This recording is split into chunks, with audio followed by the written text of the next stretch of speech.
Good morning friends, welcome to Gyan Lab. Previous we have started the CBSE board 10th class chapter number 3 pair of linear equation in two variables. Now we are starting with the third part of the exercise 3.1 question number 4.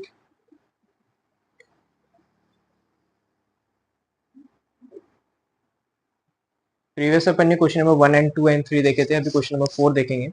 यहाँ पे अपने को क्या बोल रहा है question में, पहले देख लेते हैं कि which of the following of pair linear equations are consistent, inconsistent.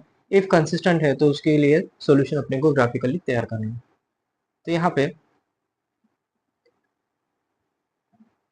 पहला A1 अपना क्या दिख रहा है, वहां पे 1 है.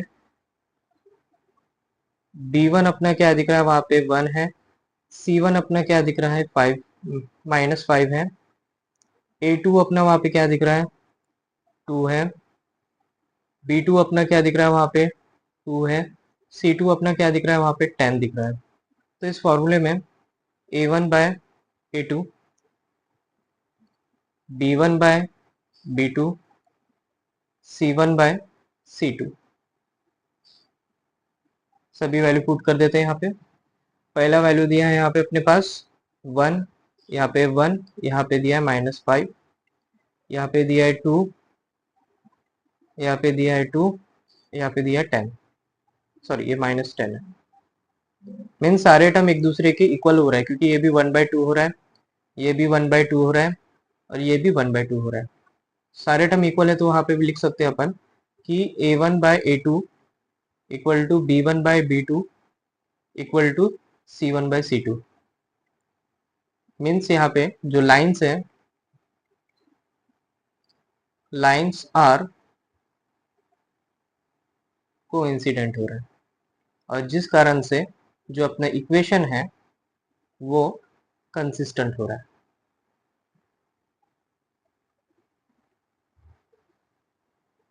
तो इसको ग्राफिकली सॉल्व करेंगे.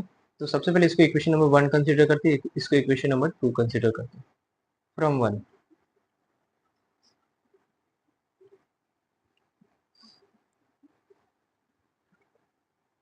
x axis y axis, from 2 x axis y axis 0 0.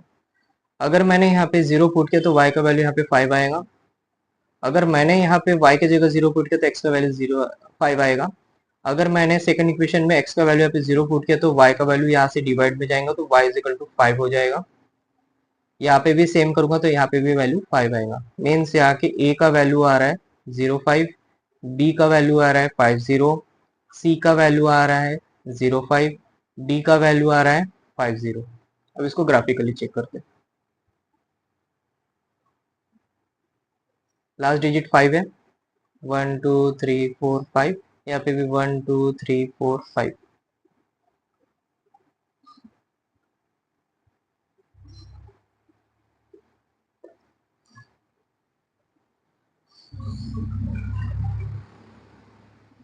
तो यहाँ पे पहला पॉइंट ए पॉइंट दिया अपने पास 5 एंड 0 एंड 5, बी पॉइंट दिया अपने पास 5 एंड 0. ये दो लाइन को यहाँ से ज्वाइन कर देते हैं.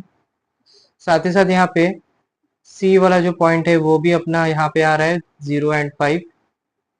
डी वाला पॉइंट भी यहीं पे आ रहा है 5 एंड 0. तो ये एक दूसरे की वहीं पे लाइन कोइंसिडेंट हो रहा है. ठीक है, यही चीज अपने को यहाँ पे बताना था. आगे बढ़ते हैं.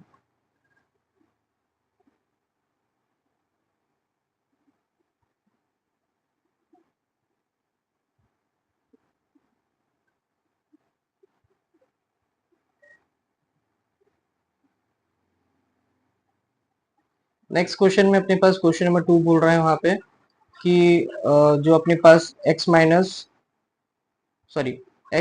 वाई इज इक्वल टू 8 दिया, and 3x minus 3y is equal to क्या दिया अपने पास, +16 दिया. तो क्वेश्चन नंबर 2 में यहाँ पे अपने पास x का वैल्यू अपने पास क्या दिया है, यहाँ पहले इसमें 1 दिया है. b1 का वैल्यू अपने पास -1 दिया है. c1 का वैल्यू यहाँ पे अपने पास -8 दिया है. A2 का वैल्यू अपने पास यहाँ पे 3 दिया है, B2 का वैल्यू अपने पास -3 दिया है, C2 का वैल्यू अपने पास 16 दिया है। तो सारे वैल्यू अभी पुट करते हैं, 1 -1 -8 डिवाइड बाय -16, यहाँ पे -3, यहाँ पे 3। ये दोनों टर्म इक्वल आ रहे हैं, बट ये वाला टर्म इक्वल नहीं आ रहा है। ठीक है, तो यहाँ पे बोल सकते हैं कि जो अपने पास A1/A2 इक्वल टू B1/B2 है, लेकिन C1/C2 इक्वल नहीं है, जिस कारण से ये क्या हो जाएगा, पैरेलल होगा। पैरेलल हो गया तो मतलब कि ये क्या हो गया, इनकंसिस्टेंट आया। इनकंसिस्टेंट आया मतलब कि इसमें ग्राफिकली अपने को चेक करने की जरूरत नहीं है। ठीक है, आगे बढ़ते हैं।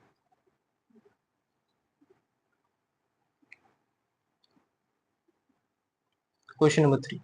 क्वेश्चन नंबर 3 में A1 का वैल्यू अपने पास 2 है, B1 का वैल्यू अपने पास 1 है, C1 का वैल्यू अपने पास -6 है, A2 का वैल्यू अपने पास 4 है, B2 का वैल्यू अपने पास यहाँ पे -2 है, C2 का वैल्यू अपने पास -4 है। तो जो अपना फॉर्म था A1/A2, B1/B2, C1/C2, यहाँ पे होगा 2/4, यहाँ पे होगा 1/-2, यहाँ पे होगा -6/-4। तो यहाँ पे देख सकते हैं कि ये भी 1/2 हो जाएगा, लास्ट वाला टर्म शायद 3/4 हो जाएगा, मतलब यहाँ पे ये दोनों टर्म इक्वल नहीं है, उनसे A1/A2 not equal to B1/B2। अगर ये दोनों इक्वल नहीं आते मतलब कि लाइंस क्या हो जाएगा, लाइंस आर इंटरसेक्ट होगा। इंटरसेक्ट होगा मतलब कि जो इक्वेशन है, इक्वेशन आर कंसिस्टेंट होगा। कंसिस्टेंट आया मतलब कि यहाँ पे अपने को टेबल बनाना पड़ेगा, तो ये हो जाएगा 2x + y = 2 + 6, इक्वेशन नंबर 1, और दूसरा होगा 4x - 2y = +4, ये इक्वेशन नंबर 2। तो यहाँ पे टेबल अगर बनाओ, x एक्सिस y एक्सिस, यहाँ पे भी टेबल बनाते हैं, x एक्सिस y एक्सिस, यहाँ पे 0 लेंगे, यहाँ पे बाद में 0, यहाँ पे पहले 0 लेंगे, यहाँ पे बाद में 0। x की जगह 0 पुट करेंगे तो y का वैल्यू यहाँ पे 6 आएगा। ठीक है, y का वैल्यू 0 पुट करूंगा तो 2 उधर डिवाइड में जाएगा तो ये 3 हो जाएगा। यहाँ पे x का वैल्यू 0 पुट करूंगा तो -2 इसके नीचे जाएगा तो -2 मतलब 4/-2 तो 2 -2 हो जाएगा। अगर y का वैल्यू 0 पुट करूंगा तो यहाँ पे 1 हो जाएगा। ग्राफिकली देखते हैं,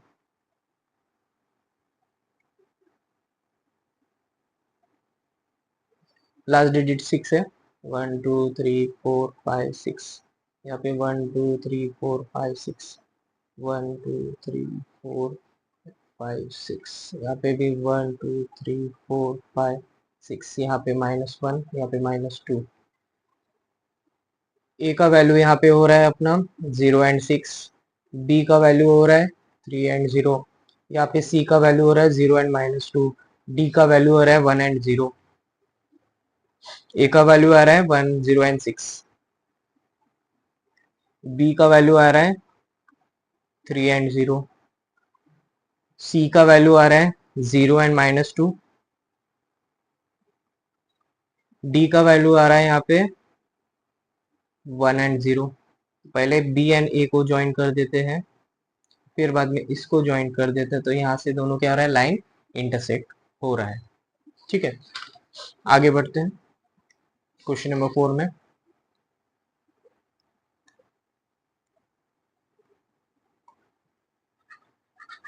क्वेश्चन नंबर 4 में वहां पे इक्वेशन क्या दिया है, 2x - 2y - 2 = 0 दिया है, और दूसरा इक्वेशन अपने पास दिया है 4x - 4y - 5 = 0 दिया है। ठीक है, इसमें भी सेम चीज अपने को चेक करना है कि वो लाइन कौन सा हो रहा है, इंटरसेक्ट हो रहा है कि कोइंसिडेंट हो रहा है कि क्या हो रहा है।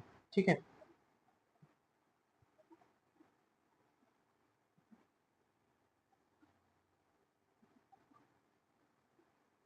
मैं इसको मिटा लेता हूँ, फिर शुरू करते हैं।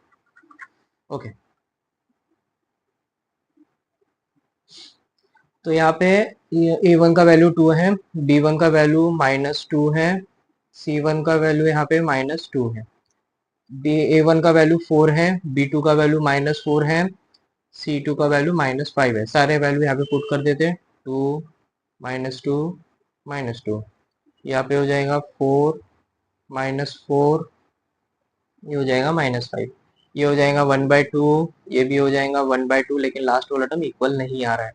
पहले के दो इक्वल हो रहा है, लास्ट वाला टर्म अपना इक्वल नहीं आ रहा है। लास्ट वाला इक्वल नहीं आ रहा है मतलब क्या हो गया, वो पैरेलल हो गया। पैरेलल हो गया तो इक्वेशन क्या होगा, इनकंसिस्टेंट होगा। तो इसके बाद इसका ग्राफ देखने की जरूरत नहीं है।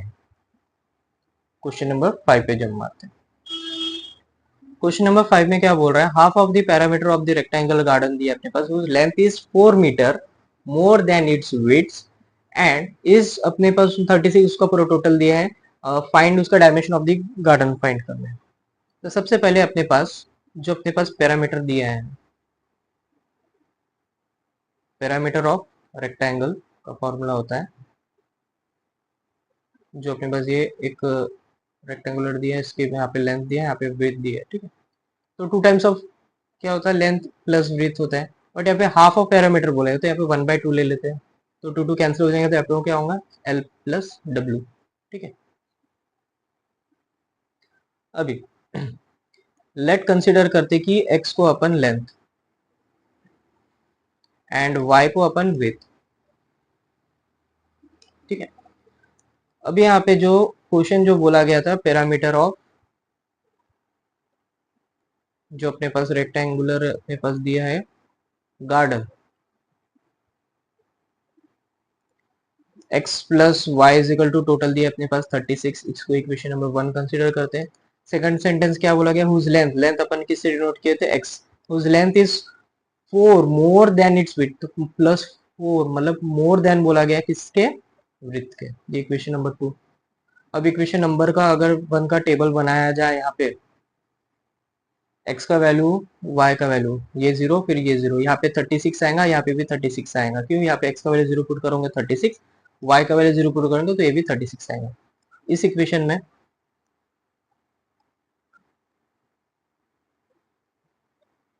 अगर मैंने यहाँ पे x का वैल्यू 0 पुट किया तो y = -4 हो जाएगा। अगर y का वैल्यू 0 पुट किया तो x का वैल्यू 4 होगा। मीन्स यहाँ से a का वैल्यू 0 एंड 36, b का वैल्यू 36 एंड 0, यहाँ पे c का वैल्यू 0 एंड -4, यहाँ पे d का वैल्यू 4 एंड 0। इसको ग्राफिकली देखते हैं।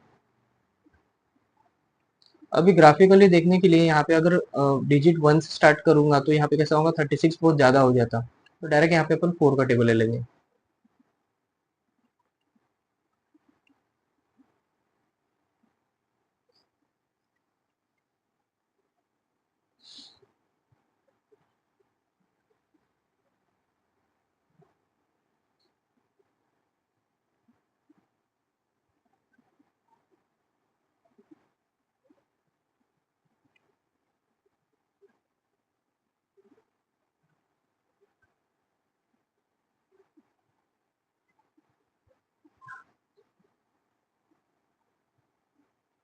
ठीक है, ए अपने पास बोला गया था 0 एंड 36, ये भी अपने पास बोला था 0 एंड सॉरी, बी अपने पास बोला गया था 36 एंड 0, इन दोनों को ज्वाइन कर देते हैं। फिर सी पॉइंट बोला गया था अपने पास 0 एंड -4, ये वाला हो जाएगा सी पॉइंट। डी पॉइंट बोला गया था 4 एंड 0, ये लाइन को भी ज्वाइन कर देते हैं। तो यहाँ पे एक नया पॉइंट ड्रॉ होता है, ई पॉइंट, जिसका नाम आ जाएगा यहाँ पे x एक्सिस में 20 आएगा, y एक्सिस में यहाँ पे 16 आएगा। मीन्स x = अपना आ रहा है 20 एंड y = आ रहा है 16, जो कि अपना लेंथ कितना हो गया 20 एंड y अपना जो ब्रीथ दिया अपने पास कितना हो जाएगा 16। आगे बढ़ते, okay. Given the linear equation दिया अपने पास, ये वाला टर्म दिया है, right in another linear equation in 2 variables such that the graphical represent भी हो सके उसका। तो पहला जो क्वेश्चन दिया अपने पास, यहाँ पे a1 अपना हो जाएगा 2, b1 हो जाएगा यहाँ पे 3 एंड c1 हो जाएगा यहाँ पे -8। इंटरसेक्टिंग में क्या बोलते थे कि a1/a2 not equal to b1/b2 होना चाहिए पहला, ठीक है।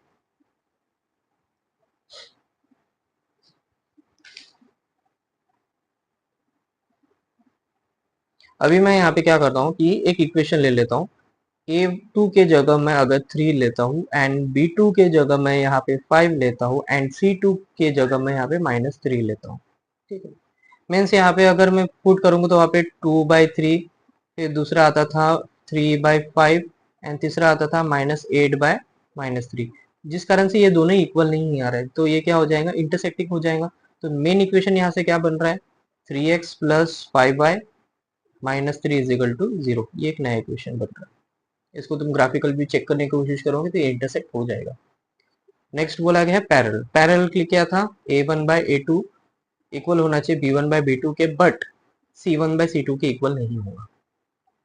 ठीक है, तो यहाँ पे अगर मैंने टर्म लिया इक्वेशन, a2 के जगह में अगर मैं 4 लेता हूँ, b2 के जगह में अगर यहाँ पे 6 ले लेता हूँ एंड C2 के जगह में यहाँ पे -3 लेता हूँ, देखते हैं। तो 2/4 ये हो जाएगा, 3/6 ये हो जाएगा, -8/-3 ये हो जाएगा, 1/2 ये भी 1/2, ये दोनों इक्वल आ रहे हैं बट ये इक्वल नहीं आ रहा है। तो यहाँ पे इक्वेशन क्या बन जाएगा, 4x + 6y-3 is equal to 0। Third, coincident. Coincident में सारे टर्म इक्वल होते हैं।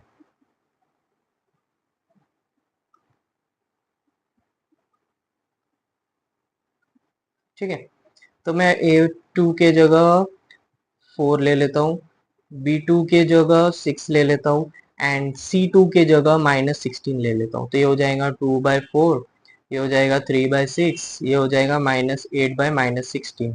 तो ये सारे जगह से 1/2 1/2 1/2 होता है। तो यहाँ से इक्वेशन क्या बनेगा, 4x + 6y-16 is equal to 0। यहाँ से ये वाला इक्वेशन बनता है। ठीक है, चलो आगे बढ़ते हैं, हम शुरू करते हैं क्वेश्चन नंबर 7 में। क्वेश्चन नंबर 7 में अपने को यहाँ पे क्या बोला गया है, ड्रॉ द ग्राफिकल इक्वेशन दिया है, ग्राफ इक्वेशन दिया है अपने पास, x माइनस ये दिया है एंड ये दो इक्वेशन दिया है।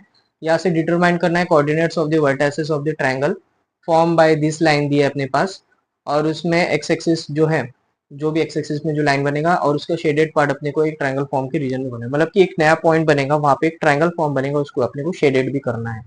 ठीक है, तो सबसे पहले जो गिवन इक्वेशन है उसको लिख लेते हैं। पहला यहाँ पे दिया है 3x + 2y is equal to 12। Second, यहाँ पे बॉक्स बना लेता हूँ और यहाँ पे भी एक बॉक्स बना लेते हैं, x y 0 0, x and y 0 0। अगर x का वैल्यू 0 पुट करूँ तो y का वैल्यू 1 आता है, y का वैल्यू 0 पुट करूंगा तो x का वैल्यू यहाँ पे -1 आएगा, यहाँ पे x का वैल्यू 0 पुट करूंगा तो y का वैल्यू यहाँ पे 6 आएगा, y का वैल्यू 0 पुट करूंगा तो x का वैल्यू यहाँ पे 4 आएगा। मीन्स a पॉइंट होगा यहाँ पे 0 1, b पॉइंट होगा -1 एंड 0, c पॉइंट होगा 0 6, d पॉइंट होगा 4 एंड 0।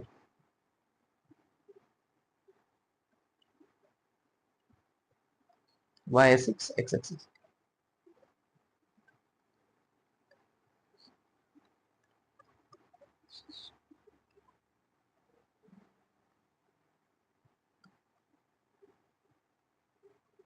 ओके, यहाँ पे -1, यहाँ पे -1।